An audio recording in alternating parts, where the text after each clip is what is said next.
नमस्कार, मैं हूं शिवांगी द्विवेदी, आपके साथ स्वागत है आपका महाराष्ट्र वीकली में।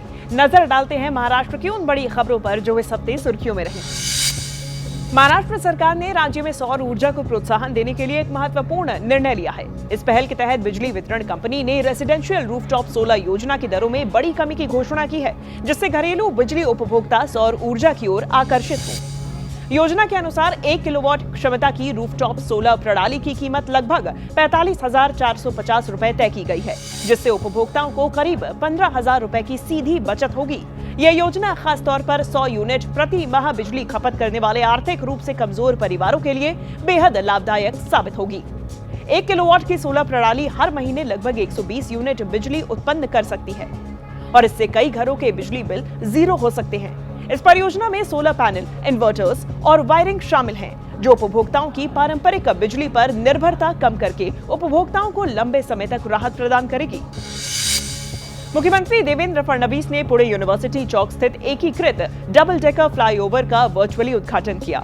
इस अवसर पर उन्होंने कहा कि पुणे तेजी से भारत की जीसीसी कैपिटल के रूप में उभर रहा है। मुख्यमंत्री ने फ्लाईओवर को स्वर्गीय अजीत पवार के नाम पर रखने की मांग को भी मंजूरी दी। शहर में बढ़ते यातायात दबाव को देखते हुए पीएमआरडीए और पुणे महापालिका संयुक्त रूप से व्यापक विकास योजना पर काम कर रही हैं। सरकार का लक्ष्य अगले 3 वर्षों में रिंग रोड, मेट्रो और कई लिंक रोड समेत महत्वपूर्ण परियोजनाओं को पूरा करने का है। इस कार्यक्रम में केंद्रीय मंत्री मुरलीधर मोहोल और उप मुख्यमंत्री सुनेत्रा पवार सहित कई गणमान्य लोग भी शामिल हुए। नासिक नगर निगम ने ऐतिहासिक कदम उठाते हुए अपनी ग्रीन बॉन्ड्स को नेशनल स्टॉक एक्सचेंज में सूचीबद्ध किया है। इस अवसर पर मुख्यमंत्री देवेंद्र फडणवीस ने एनएसई में रिंगिंग बेल बजाकर बॉन्ड्स की औपचारिक शुरुआत की। मुख्यमंत्री ने कहा कि नासिक ने एक ही वर्ष में निजी और सार्वजनिक दोनों प्रकार के बॉन्ड जारी कर एक नया आदर्श स्थापित किया है। ग्रीन बॉन्ड से जुटाई गई राशि का उपयोग आगामी कुंभ मेले को ध्यान में रखते हुए शहर की जलापूर्ति व्यवस्था को सुदृढ़ करने में किया जाएगा। मुख्यमंत्री देवेंद्र फडणवीस ने घोषणा की है कि राज्य सरकार मिशन मोड में 300 करोड़ पेड़ लगाने के अपने लक्ष्य को पूरा करेगी। मुंबई में आयोजित इंटरनेशनल आर्बोरिकल्चर कॉन्फ्रेंस में मुख्यमंत्री ने कहा कि आधुनिक विज्ञान और तकनीक की मदद से राज्य का वन क्षेत्र 23% से बढ़ाकर 33% करने का लक्ष्य है। इसके लिए उन्नत तकनीकों का उपयोग कर प्रत्येक पेड़ के स्वास्थ्य और जीवन चक्र की निगरानी की जाएगी।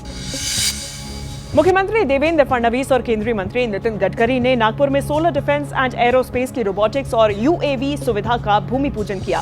इस दौरान मुख्यमंत्री ने कहा कि आधुनिक युद्ध में ड्रोन और अनमैन्ड सिस्टम्स की भूमिका लगातार बढ़ रही है और ये सुविधा भारत की रक्षा क्षमताओं को और मजबूत करेगी।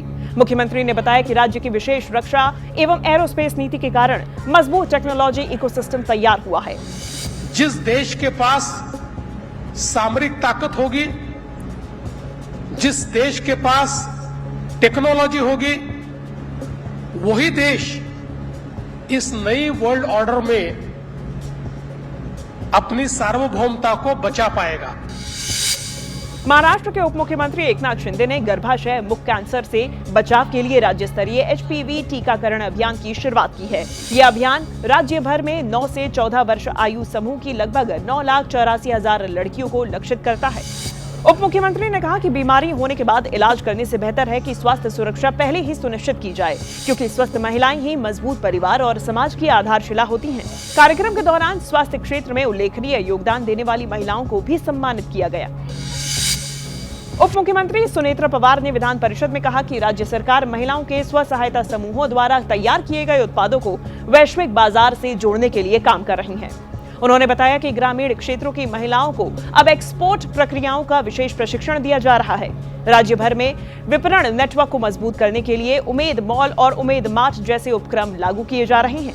इसके साथ ही स्व सहायता समूहों को अमेज़न, फ्लिपकार्ट जैसे प्रमुख ई कॉमर्स प्लेटफॉर्म पर भी पंजीकृत किया जा रहा है, जिससे ग्राहक उनके उत्पाद ऑनलाइन खरीद सके। ये डिजिटल सहायता महिलाओं को आर्थिक रूप से सक्षम बनाने के साथ ही सरकार के लखपति दीदी मिशन को भी मजबूती देगी। महाराष्ट्र सरकार ने मुंबई के ऐतिहासिक ससून डॉक को दुनिया के सबसे आधुनिक फिशिंग हार्बर में विकसित करने के लिए फिनलैंड के 3 कंपनीज के साथ एक एमओयू पर हस्ताक्षर किए। ये करार मत्स्य मंत्री नितेश राणे की उपस्थिति में किया गया। महाराष्ट्र वीकली में इस सप्ताह इतना ही। राज्य की संस्कृति और विकास से जुड़ी महत्वपूर्ण खबरें हम आप तक लगातार पहुंचाते रहेंगे। अगले हफ्ते देखना ना भूलिए महाराष्ट्र वीकली।